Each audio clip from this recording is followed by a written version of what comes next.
రూపంగా బీసీలకు ఇంత న్యాయం చేశారని చెప్పారు, మాట్లాడారు మీడియా రూపంగా. తర్వాత ఒక ఐక్య కార్యాచరణ టైపు బీసీ తరపున మహావేదిక మీద మాట్లాడాలనేది ఒకటి ప్లాన్ చేసుకున్నారు, అది కూడా మీడియాకి చెప్పారు. ఇక్కడ ప్రాబ్లం ఏమవుతుంది అంటే సార్, ఇది ఒక రీజనల్ పార్టీ.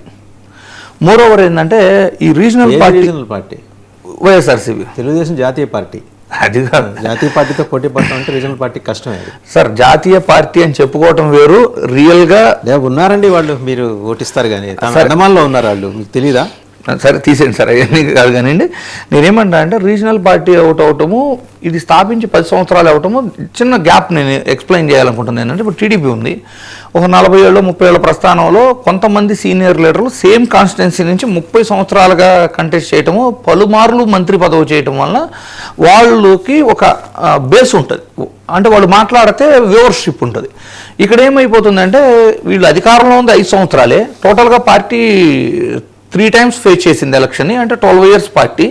ఈ 12 years పార్టీ ప్లస్ ఇది రీజనల్ పార్టీ అవటానికి ఏమిటి అంటే జగన్మోహన్ రెడ్డి గారు చెబితే తప్పితే రీచ్ ఉండట్లేదు. మిగిలిన వాళ్ళు మాట్లాడినా కూడా వాళ్ళకి ఎక్కువ రీచ్ రావట్లేదు. ఎందుకంటే మోస్ట్ ఆఫ్ ద కేసెస్ వీళ్ళు అధికారంలో ఉన్నప్పుడు చేసింది ఏంటి అంటే, మోస్ట్ ఆఫ్ ద కేసెస్లో బాగా సీనియర్స్ ఉన్న వాళ్ళని పక్కన పెట్టి మొట్టమొదటిసారి గెలిచిన వాళ్ళకి మంత్రి పదవులు ఇవ్వడం జరిగింది.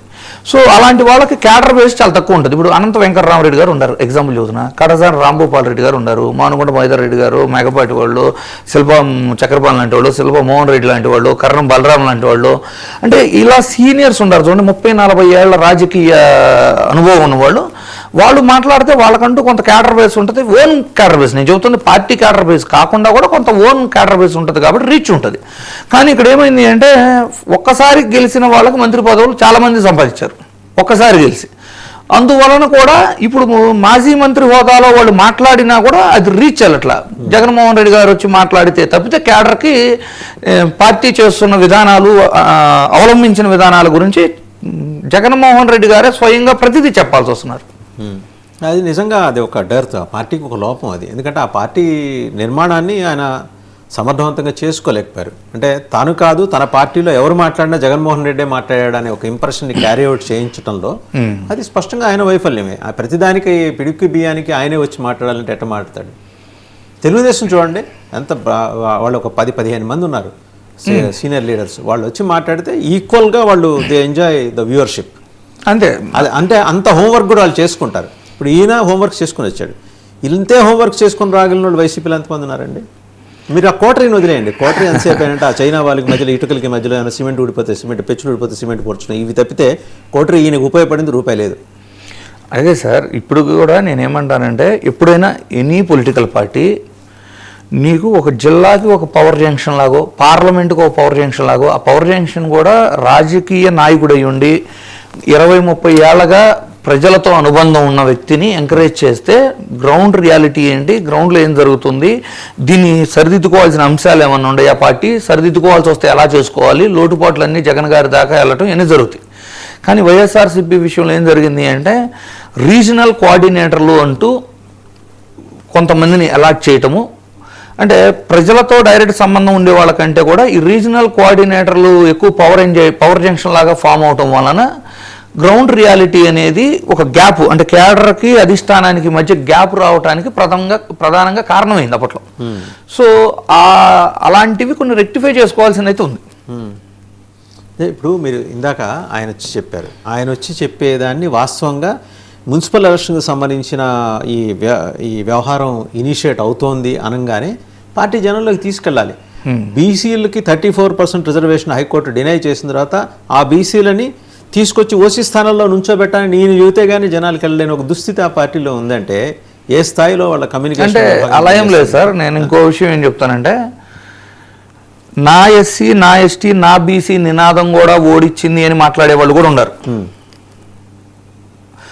ఈ నినాదం వలన ఎలక్షనీరింగ్ చేయాల్సిన సామాజిక వర్గాలు, అంటే ఓపెన్ కేటగిరీలో ఉన్న సామాజిక వర్గాలు పార్టీకి దూరమయ్యాయి అనేది కూడా ఉంది.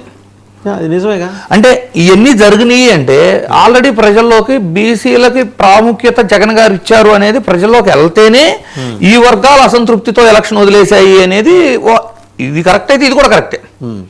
సో ప్రజల్లోకి వెళ్ళలేదు అనేది అవాస్తవం సార్. మళ్ళీ వాళ్ళు వాడుకోవాలని చూస్తున్నారు టీడీపీ వాళ్ళు. కాబట్టి వీళ్ళు చేసింది ఎంత, వీళ్ళు ఎంతవరకు న్యాయం చేశారు బీసీలకి అనేది మరలా ఒకసారి గుర్తు చేస్తున్నారు. కానీ ఎలక్షన్ టైంలో కూడా నా ఎస్సీ, నా ఎస్టీ, నా బీసీలకి ఎక్కువ ప్రాధాన్యత ఇవ్వటం వల్లనే ఓపెన్ కేటగిరీకి సంబంధించిన స్థానిక నాయకులు ఎలక్షన్ వదిలేశారు, అందువల్లనే ఓటమి సవి చూసాము అనేది కూడా ఒక అనాలిసిస్. సో ఇది జరిగింది అంటే ప్రజల్లోకి ఇది వెళ్ళింది, బీసీలకు ప్రాధాన్యత భారీ స్థాయిలో ఇచ్చారు అనేది గట్టిగానే వెళ్ళింది. ఈరోజు కూడా ఇంకోటి అండి, అంటే ఢిల్లీ లెవెల్లో వినిపిస్తున్న మాట ఏంటంటే ఫైనల్గా ఒక అబ్జర్వేషన్ మీ నోటీస్లో కూడా ఉండాలి మీకు కూడా. ఎందుకంటే ఈ సెగ్మెంట్స్ పెరిగితే, అసెంబ్లీ సెగ్మెంట్స్ పెరిగితే డీలిమిటేషన్ని దేశవ్యాప్తంగా 2024కి తీసుకొచ్చినా ఏపీకి అయితే తీసుకురావాలి. ఎందుకంటే విభజన హామీల్లో ఈ సీట్ల పెంపు ప్రతిపాదన కూడా ఉంది కాబట్టి అది 2029కి రావచ్చు.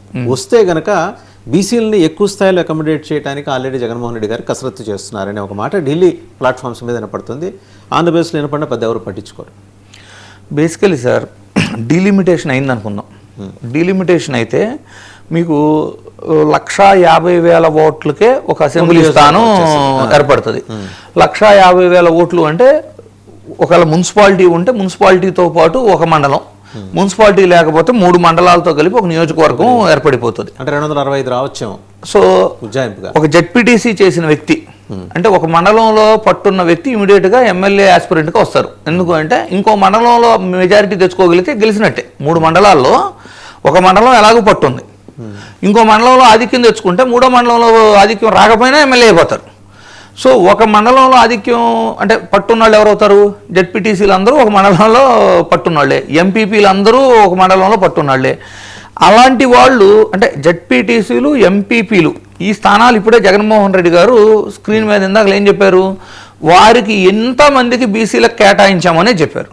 సో వాళ్ళకి ఇమీడియట్గా అవైలబుల్ ఉన్న ఎమ్మెల్యే ఆస్పిరెంట్ లాగా మనం ప్రొజెక్ట్ చేయాలి అంటే ఒక మండలంలో పట్టున్నాళ్ళు ఎవరు? ఆయన దగ్గర బీసీలే అధికంగా ఉన్నారు. సో ఆబ్వియస్లీ డీలిమిటేషన్ అయితే బీసీలకు మరిన్ని స్థానాలు ఇవ్వడానికి అవకాశం ఉంది. అస్టానిషింగ్ ఏంటంటే ఇది ఎక్కడ తెలుగు మీడియాలో రాలా, ఢిల్లీ మీడియా రాస్తాను జగన్మోహన్ రెడ్డి స్ట్రాటజీ గురించి. నేను thank you very much Indraneel గారు. సో ఇదండి బీసీ రిజర్వేషన్లకు సంబంధించి ముఖ్యమంత్రి గౌరవ చంద్రబాబు నాయుడు గారు చేసిన వ్యాఖ్యలు, అబ్జర్వేషన్స్ అసెంబ్లీలో. అంటే ధర్మబద్ధంగా, నిజాయితీగా, నీతిబద్ధంగా మేము ఈ అసెంబ్లీ అనే ఒక పవిత్ర దేవాలయం సాక్షిగా చెప్తున్నాం, 34% రిజర్వేషన్స్ బీసీలకు కట్టుబడి ఉన్నాం అని చెబుతూనే వారు ఏమన్నారు, ఎవరు కోర్టులకు వెళ్ళమాకండాయా అని వారు అన్నారని జగన్మోహన్ రెడ్డి గారు నిన్న చెబుతున్నారు. ఈ బిర్రు ప్రతాప్ రెడ్డి ఉదాహరణ ఒకటి తెర మీద తీసుకొచ్చారు. అప్పట్లో ఆయన ఏదో ఏపీ గవర్నమెంట్ తరఫున ఒక కౌన్సిల్ మెంబర్గా ఉండి ఆయన వేసిన దాని మీద కోర్టు ఆపేసింది.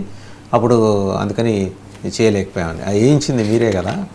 మరి ఇప్పుడు మళ్ళీ అదే మీరు ఏం చెబుతున్నారు, ఎవరు కోర్టుకు వెళ్ళమాకండి అంటే మీకు తెలుసు కదా స్పష్టంగా ఇది మెటీరియలైజ్ కాదనే విషయం మీకు తెలుసు కదా. తెలిసే మళ్ళీ ఈ ప్రతిపాదన ఉత్తినే జనాల్ని, బీసీ సమాజాన్ని నమ్మించడానికి తెర మీదకి తీసుకొచ్చారు.